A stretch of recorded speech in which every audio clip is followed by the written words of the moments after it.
ஸ்ரீ குருப்பியோ நமக. அறிவோம் எல்லோரும் இன்பற்றிருப்போம், வேறொன்றும் செய்யாய் பராபரமே என்று சொல்லி பதஞ்சலி மாமுனிவரையும் எல்லாம் உள்ள எம்பெருமான் வேங்கடநாதனையும் வணங்கி வழிபட்டு, உலகெல்லாம் உணர்ந்து ஓதற்கரியவன் நிலவுலாவிய நீர்மலி வேணியன் அழகில் சோதியன் அம்பலத்தில் ஆடுவான் பலசிலம்படி வாழ்த்தி வணங்குவோம். திருச்சிற்றம்பலம். இன்றைய தினம் நம்முடைய மனித வாழ்க்கையில நிறைய பிரச்சனைகள் இருக்கிறது. தீர்க்க முடியாத பல எண்ணற்ற ப்ராப்ளங்கள், அதையெல்லாம் எப்படி தீர்த்து கொள்ள முடியும் என்கிற வகையில இன்னைக்கு அற்புதமான சில பரிகாரங்களை எல்லாம் நம்ம பார்க்கலாம். மனிதனா பிறந்த நிறைய விபத்துக்கள் வருது, பிரச்சனைகள் வருது, சண்டைகள் வருது. இந்த மாதிரி வருகின்ற பொழுது கார்ல நம்ம தொடர்ந்து போறோம். கார் நடந்து யாருக்காவது கார்ல பயணம் செஞ்சுட்டு இருக்காங்க, டூ வீலர்ல பயணம் பண்ணிக்கிட்டே இருக்காங்க, அவங்களுக்கு ஒரு தொடர் விபத்து நடக்குது. அப்ப 4, 8, 12 செவ்வாயோட தொடர்பு வந்தால் வாகனத்துல ஒரு பிரச்சனை வருது. சரி, இப்ப இதை வந்து பப்ளிக் கேட்குறீங்க, இதுக்கு என்ன பரிகாரம் அப்படின்னா, 9 முகம் உத்திராட்சத்தை எடுத்து வண்டியினுடைய பொம்பரில் மாட்டுங்க. ஒரு உத்திராட்ச மாலை 54 மாலை உள்ள உத்திராட்சத்தை எடுத்து கார்ல பொம்பரில் அழகா மாட்டி வைங்க. இது கிட்டத்தட்ட விபத்துக்களை தடுக்கும். காருடைய டேஸ் போர்டுக்குள்ளற வேலை வேறு, வேளா வேறுன்னு சொல்லுவோம்ல, விளாமுச்சி வேறு அப்படின்னு ஒரு வேறு இருக்குங்க. அதோட வெட்டி வேறு சேர்த்து டேஸ் போர்டுக்குள்ள நீங்க வச்சுட்டீங்க அப்படின்னா கண்டிப்பாக விபத்துக்கள் நடப்பதற்கு உரிய சூழல்கள் இருந்தாலும் ஓட்டுபவரை சுதாரிக்க செய்து நம்மை விபத்திலிருந்து பாதுகாக்க செய்யும். சில மூலிகைகளுக்கு அளவுக்கு அதிகமான சக்தி இருக்குன்னு பதஞ்சலி யோக சூத்திரம் சொல்லுது.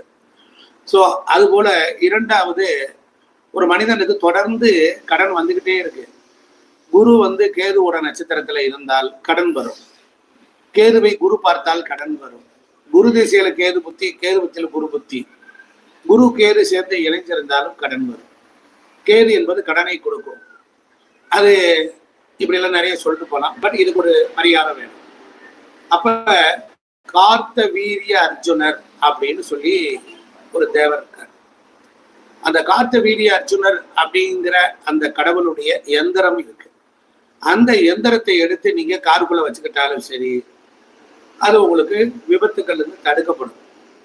கார்த்த வீரிய அர்ஜுனருடைய மந்திரம் இருக்கு.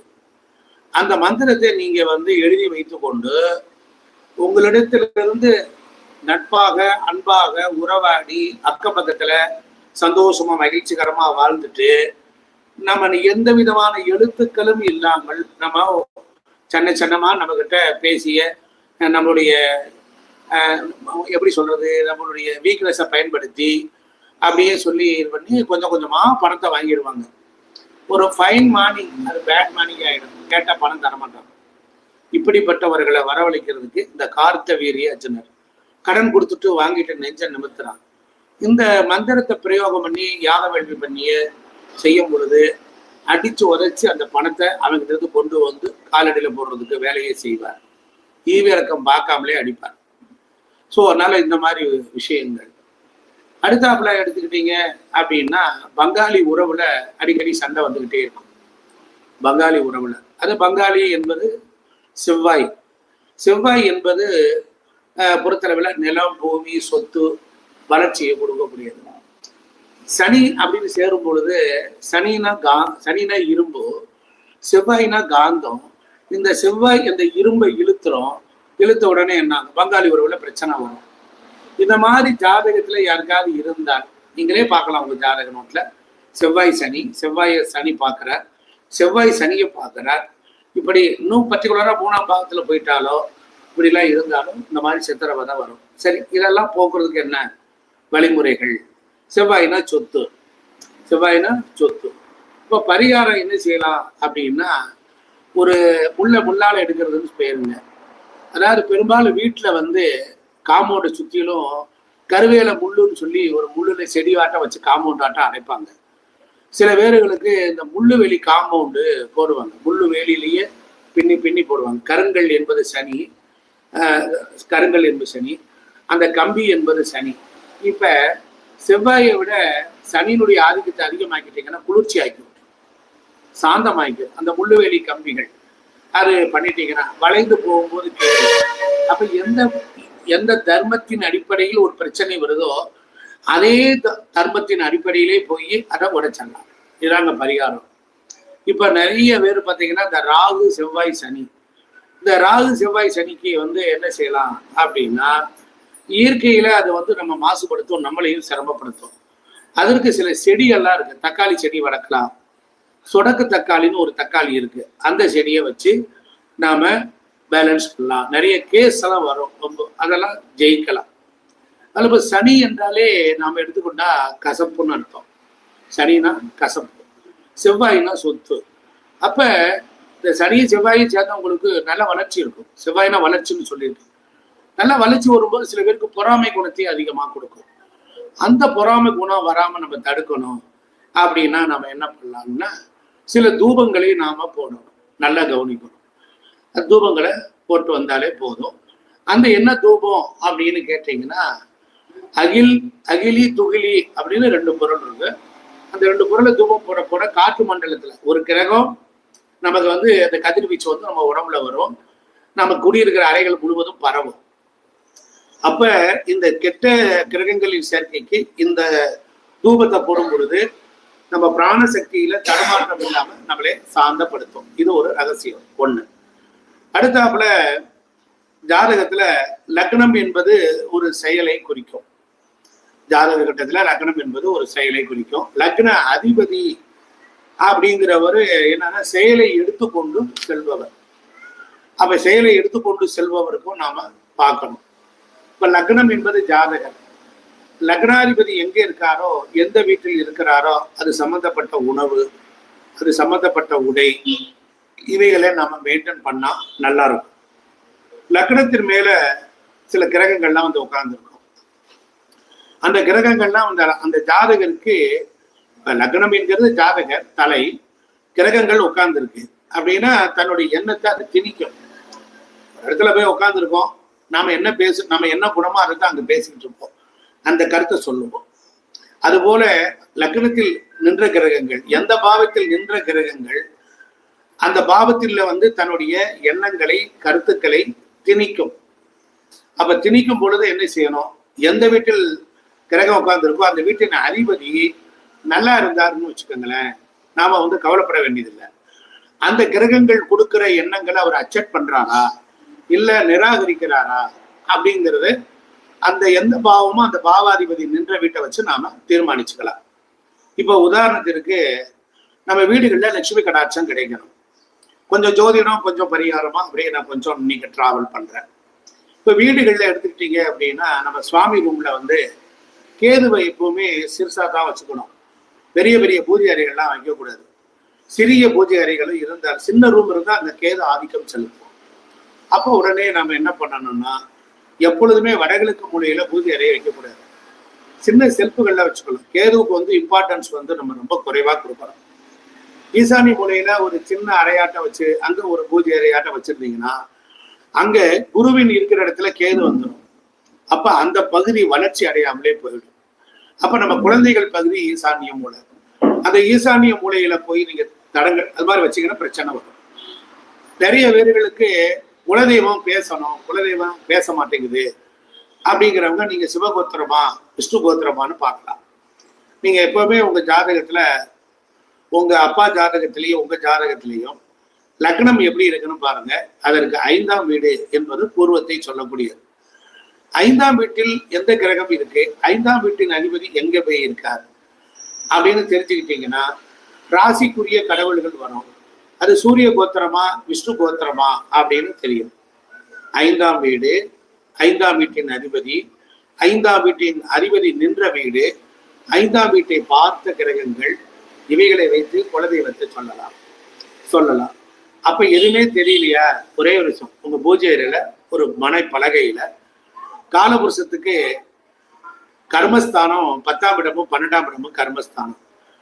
காலபுருஷத்துக்கு 10ஆம் இடம், உங்க ஜாதகத்துக்கு லக்னத்துக்கு 10ஆம் இடம் எந்த வீடா வருதுன்னு பாருங்க.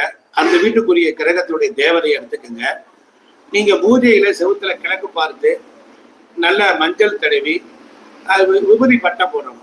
அதுக்கு பதிலாக மஞ்சள்ல சுண்ணாம்பு கலந்து நீங்க வரையலாம். ஒரு சொஸ்திக்கு வரையலாம், அதுபோல ஒரு சூலாயுதம் வரையலாம், இல்லைன்னா 8 இதழ் கொண்ட தாமரையே வரையலாம். 8 இதழ் கொண்ட தாமரை வரையலாம். அது மஞ்சள்ல சுண்ணாம்பு கலந்து சொஸ்திக் சின்னத்தை வரையலாம்.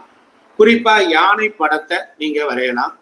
அதே போல 8 இதழ் என்பது மகாலட்சுமியை குறிக்கக்கூடியது. ஸோ அதனால அந்த மாதிரி நீங்க செய்ய வெற்றி உண்டாகும். அடுத்தாப்புல எடுத்துக்கிட்டீங்க அப்படின்னா கண் திருஷ்டி, செய்வனை கோளாறுகள், இது மாதிரி நிறைய வீடுகள்ல இருக்கு.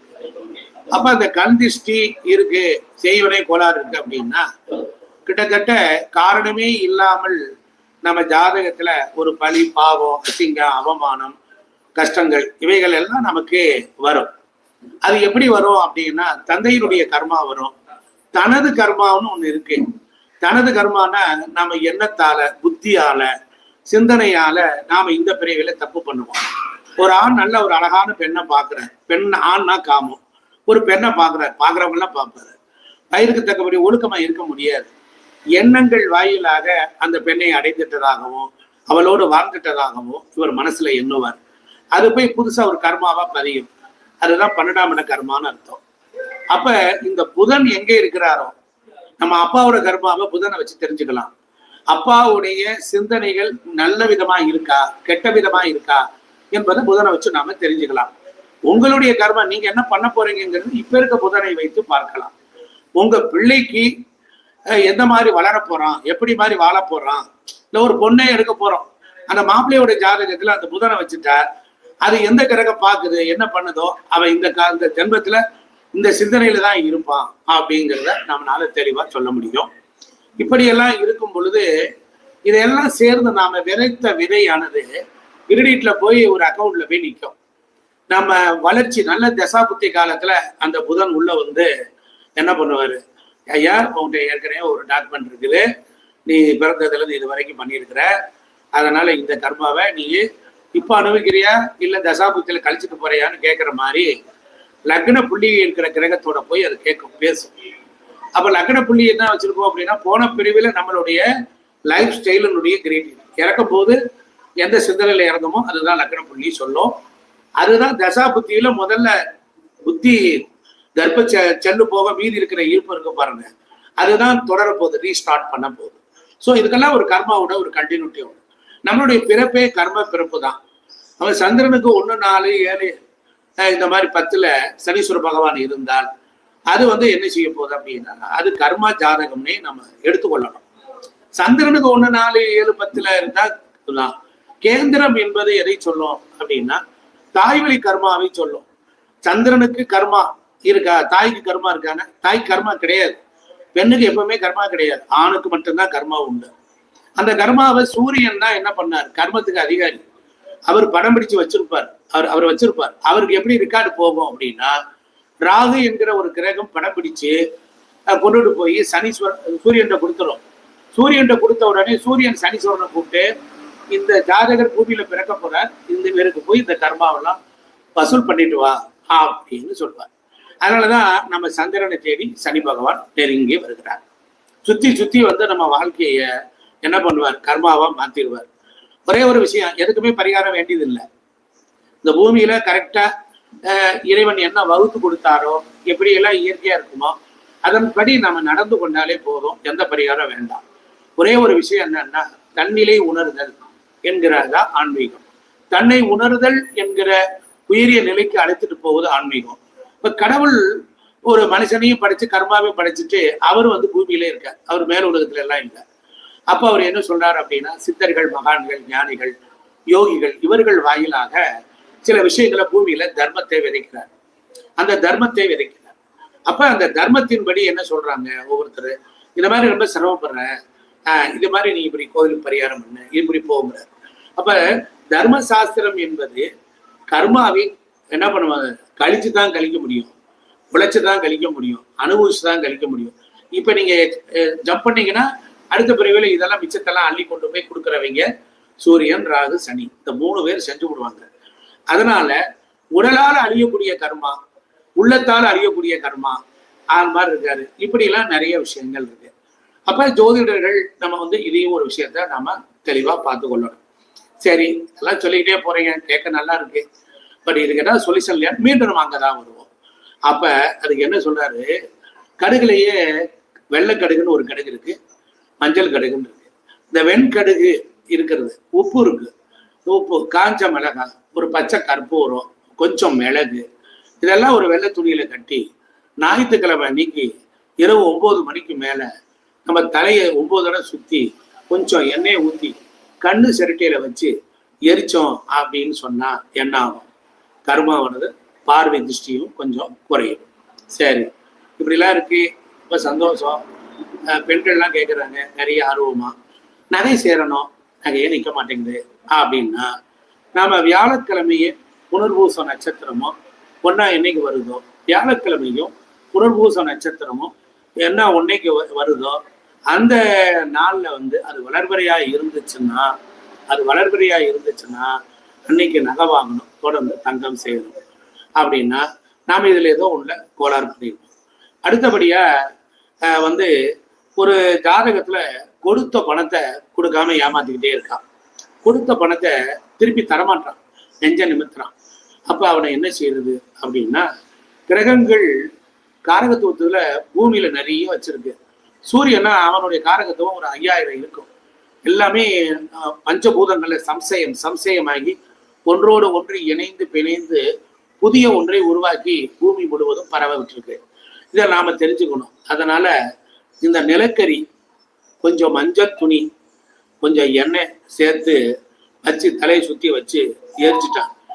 பணம் கொடுத்தவன் கொடுத்த பணத்தை தரமாட்டேன்னு சொல்றான் பாருங்க, அவனை நினைச்சு வச்சு நீங்க எரிச்சிங்கன்னா உங்களை நோக்கி அந்த பணம் வரும். எப்படி வரும்? அதாவது முயற்சியும் செய்யணும், பயிற்சியும் செய்யணும். சரியான பயிற்சியோடு கூடிய முயற்சி தான் வெற்றி பெறும். எப்பவுமே சில பொருள்களுக்கு சில லாஜிக் இருக்கு. இதை செஞ்சா வந்துருமா அப்படின்னா அவர்கள் வந்து என்ன சொல்லுவாங்க, உடன்பாட்டு சிந்தனையில வராதவங்க. நமக்கு என்ன தேவை? எத்தத்தின்னா பித்தம் தெளியது. அப்ப நம்ம ஒரு ஜோசியரா இருப்போம், நம்மகிட்ட ஒரு ஜாதகம் பார்க்க வர்றாங்க, அவங்க கூட நம்ம நல்ல விதமா பேசணும். அப்ப பேசணும். அவனுடைய கஷ்டத்தை வந்த உடனே அதை கொத்தி குளறி நம்ம எடுக்க முடியாது. பட் சில நேரத்துல நம்ம என்ன சொல்லணும், இந்த கண்டம் வரக்கூடிய காலம், ஆயுளுக்கு பிரச்சனை, மரணம் வரப்போற காலத்துல கொஞ்சம் டிரான்ஸ்பரண்டா பேசுங்க, வெளிப்படையா பேசுங்க. உயிருக்கு சமமான கண்டம் இருக்கு. பையன் ஜாதகத்திலையும் அப்பாவுக்கு 9ஆம் இடத்துக்கு 8ஆம் இடம் திசா நடக்குது, இன்னும் பெரிய பையனுக்கு நடக்குது, உங்க வீட்டுக்கார மாதிரி இருக்கு. அது மாதிரி 59, 60 இப்படி வரும்போது கூட்டு ஜாதகம் பார்க்கணும்.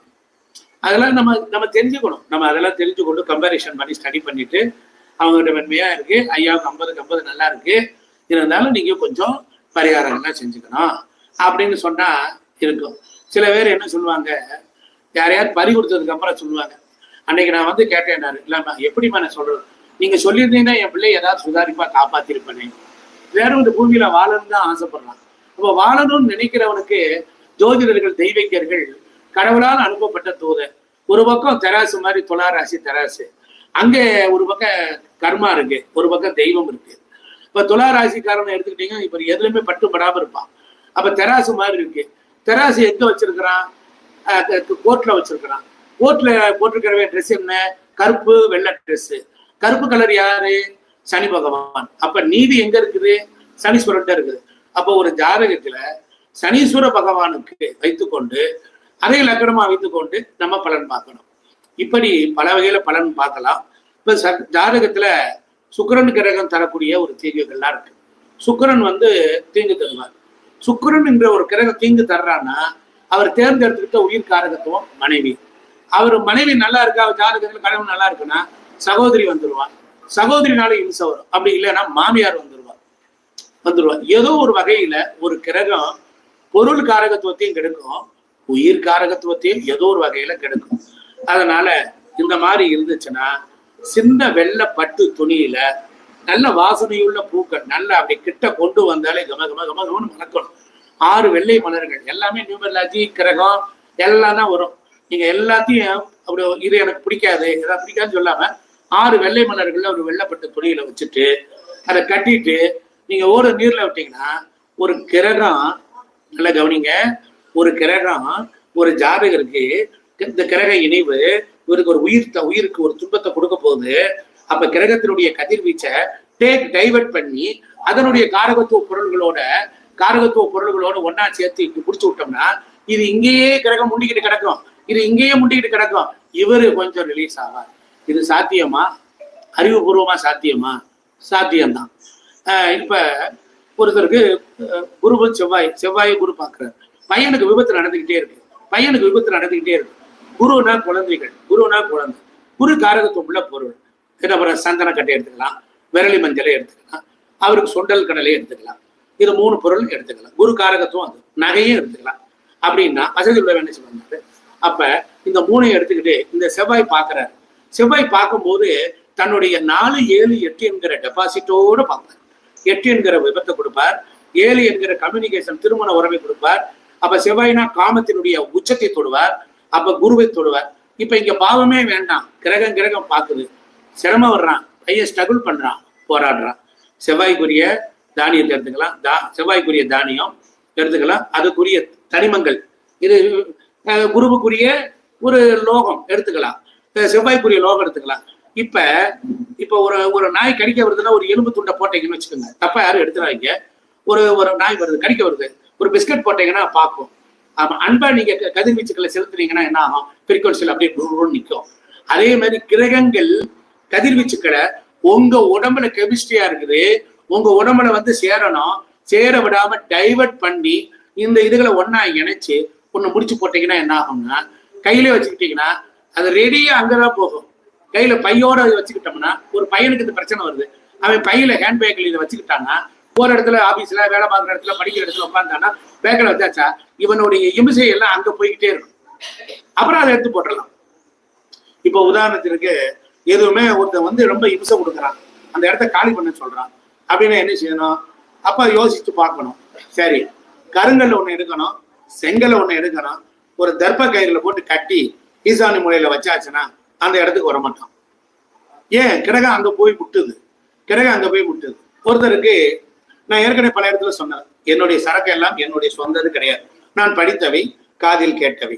அது ஒரு இடத்துல இருந்து எடுத்து இன்னொரு இடத்துக்கு கொடுக்குறேன், அவ்வளவுதான். சோ அதனால எல்லாருமே வானத்திலிருந்து குதித்தவர்கள் அல்ல.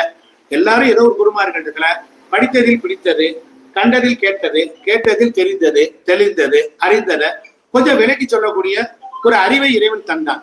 சொல்லக்கூடிய ஸ்டைல் மாத்திரம்தான் என்னுடைய ஒழிய இங்கே எதுவுமே கிடையாது. இப்போ ஒருத்தருக்கு ஒரு பிரச்சனை வந்துகிட்டே இருக்கு. குருவுக்கும் சனிக்கும் பிரச்சனை வருது. குருவுக்குரிய ஒரு கடலை, இனிப்பு கடலை. குரு பேசிக்கா இனிப்பா இருப்பார். அது 2ஆம் இடத்தோட சம்பந்தம் வருது அப்படின்னா 2ஆம் இடம் வாய். அப்ப ஒரு கடலை, இந்த கடலை உருண்டையை வாங்கி வச்சுக்கிட்டு சனி அவரை பார்க்கிறார். படிப்புல தடங்கள் வருது, இல்ல குடும்பத்துல சண்டை வருது. இந்த எந்த டிகிரி வாங்கியிருக்காரு குரு? எந்த டிகிரி வாங்கியிருக்காரு? 13 டிகிரியா? 13 கடலை சனி பார்க்கிறார். அவர் ஒரு 29 டிகிரில இருந்து பார்க்கிறார். 29 எல்லோரும் இந்த 2ஐயும் வாங்கி ஒன்னா சேர்த்து விட்டாச்சுன்னா இவங்க 2 கிச்சபச்சா இங்கேயே கிடப்பாங்க. நம்மளையே தொந்தரவு பண்ண மாட்டான். ஒரு தாய் சொல்லி முடிக்க போற, ஒரு தாய் குழந்தைய வச்சிருக்கிறா. ஒரு தாய் 4ஆம் இடம் 5ஆம் இடத்தை இடுப்புல வச்சிருக்கிறா. அந்த குழந்தை 4ஆம் இடத்தையே பிடிச்சுக்கிட்டே இருக்கு. 5 என்பது 4ஓடு ஐக்கியம் ஆயிடுது. ஆனா தாய்க்கு ஒரு வேலை, 6ஆம் இடம் ஒரு வேலை இருக்கு, ஒரு பணி இருக்கு. அப்ப அவ செய்யணும்னா என்ன பண்ணுவா? இந்த குழந்தைக்கு பிடித்தமான வேடிக்கையான ஒரு பொருளை கொடுத்துட்டு அடுப்புக்கரையில வேலை வைப்பா, துணி துவைப்பா, வீடு வாசல பெருக்குவா, வெளியில் உள்ளது பண்ணுவா. அப்ப இந்த குழந்தை என்ன பண்ணும்? இதோட மோகத்தோட இணைஞ்சு புதுசா இருக்க விஷயத்த பார்த்துக்கிட்டு தட்டிக்கிட்டு கொண்டுகிட்டு விளையாண்டுக்கிட்டே இருக்கும். அப்ப தாயிடம் இருந்து அந்த குழந்தை விலகி நிற்கிறது. நல்லா கவனிக்கணும். தாயிடம் இருந்து அந்த குழந்தை விலகி நிற்கிறது. அதற்கு தாய் எடுத்துக்கொள்கிற சூப்பர் டெக்னிக் என்ன? குழந்தைக்கு போக்கு காட்டுதல்னு பேர், வேடிக்கை காட்டுதல்ங்கிற பேர்ல செஞ்சுட்டு தாய் தன் கடமையை எப்படி செய்யறாரோ 4, 6ஐ தொடர்பு கொள்ளும் பொழுது 5 என்கிற ஒரு இயற்கையானதை அப்ப குழந்தைக்கு வேடிக்கையான ஒரு வினோதத்தை நாம கொடுக்கிறோம். அதை மாற்றத்தை டைவர்ட் பண்றோம். இதுபோல்தான் கிரகம் நம்மளை அடிக்குது. இதுபோல்தான் நாம ஒரு கிரகம் பலமா இருக்கு, நாம பலகீனம் ஆக்குது. அதற்காக கோயிலை உருவாக்குனாங்க. இந்த இடத்துக்கு போனா இந்த கிரகமானது தன் தன்மையை இழக்குது. கிரகத்துக்கு கருணை இருக்கு, கிரகத்துக்கு காதல் இருக்கு, கிரகத்துக்கு அன்பு இருக்கு, கிரகத்துக்கு எல்லாமே கொடுக்கிற குணம் இருக்கு. கிரகம்னா கெடுக்காது. செவ்வாய் இல்லை என்றால் மங்களகாரன் கிடையாது. தலைமையை மேசத்துல முதல்ல மங்களகாரனை தான் வச்சிருக்கான். அப்ப மங்களகாரகனான சூரியனோடு செவ்வாய் இருந்தார்னா அவன் கல்யாணத்துல என்ன ஆகும் அப்படின்னா பிரச்சனை வரும், சண்டை வரும், ப்ராப்ளம் வரும். இப்படி ஒன்றோடு ஒன்றை இணைத்து நாம் பலன்களை எடுக்கிறோம். வாழ்க்கையில பரிகாரங்களும் இப்படித்தான் எடுக்கிறோம். பரிகாரம் கிரகங்களுக்குள் பரிகாரம் இருக்கிறது என்று சொல்லி வாய்ப்பளித்தமைக்கு நன்றி கூறி பாராட்டி விடைபெறுகிறேன். நன்றி.